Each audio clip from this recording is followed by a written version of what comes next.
starts now.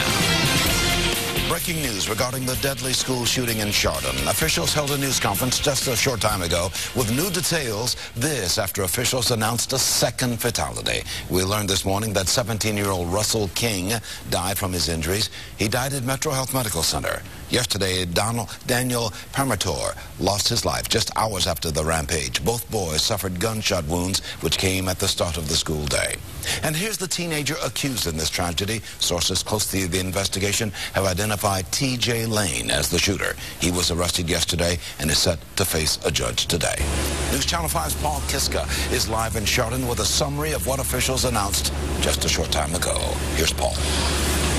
Well, that's right, Leon. This news conference just wrapped up here in front of the Chardon Board of Education. The alleged gunman, who sources have told News Channel 5 is teenager and Chardon High School student T.J. Lane, is expected to appear in front of a Geauga County juvenile court judge at 3:30 this afternoon here in a courtroom in Chardon.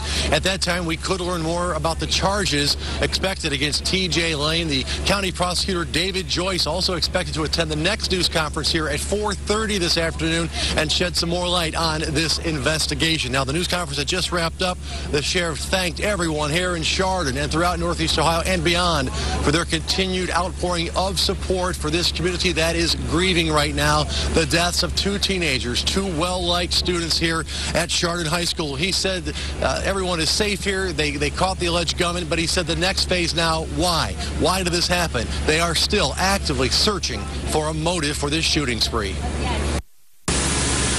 Now we move to another important phase. And while the investigation continues and we still look for the why and what and who, we now deal with a community looking to heal. We're not just any old place, Chardon. This is every place. As you've seen in the past, this can happen anywhere. All right, and the Chardon Board of Education just put out a schedule for how students will resume back to going to school, which is not going to be an easy thing. So tomorrow morning, all high school faculty and staff are asked to gather at the high school at 9 o'clock. Counselors will be on hand. All K through 8 faculty and staff are asked to gather at Munson Elementary School at 9 o'clock. Counselors will be there as well. Now on Thursday, parents and students, you can come to school with your child, with your students here as they return to the high school together. Parents are invited to return to all of their respective buildings here in Chardon. Counselors will be on hand. And then Friday, a big day for students here.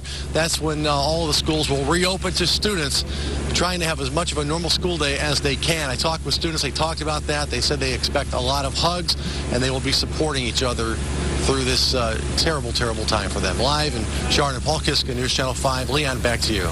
And Paul, you'll be continuing this story as it continues to unfold there in Chardon, certainly for the rest of this day, right?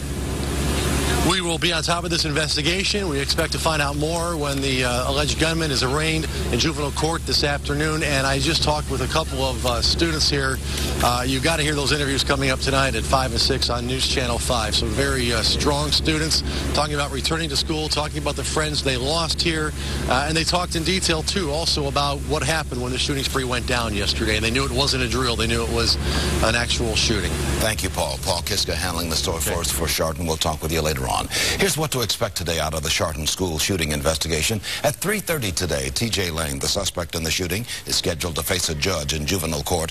Police will offer another live news update at 4:30 this afternoon. Also, there is a vigil set for tonight.